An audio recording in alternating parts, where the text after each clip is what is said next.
I can prove you the validity of a given statement without revealing sensitive information. Okay, one example, for example, of this kind of protocols is what we call Schnorr signatures. So when I sign a message using Schnorr signatures, what I want to show you is that I have in my possession a secret key. And how can I convince you that I have this secret key? Of course, one way would be to give you the secret key, but that would lose its purpose because then you have the secret key and you could also sign.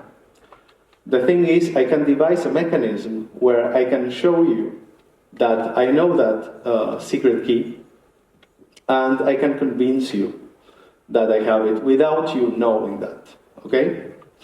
So that is what we mean by zero knowledge. Of course, we have then these two properties, one which is zero knowledge, which is mostly related to privacy, and then we have this property of succinctness or scalability, which is the one that we need for many applications in blockchains. Of course, privacy matters for other applications, and the good thing about having these integrity proofs that are succinct is that then we can prove that arbitrary computations were done correctly, and that has applications, for example, even outside blockchain. For example, one interesting application is, suppose that I want to show you that I have an image and that image was taken by a real camera. It was not generated by an AI. Of course, when you want to publish that photo in the newspaper or something, you have to do like some changes, maybe scale it down or downgrade it a bit. So how can you be sure that, in fact, that came from the camera and not from the AI?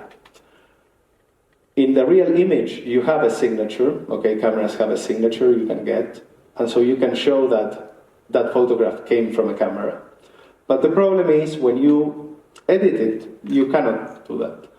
But what if you could like take the original image, say that you run some code on it, and then you obtained the new image.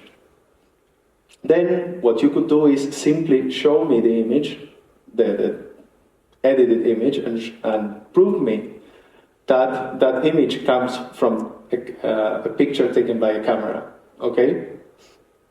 And these are some kind of applications that we are going to get by having these types of proofs.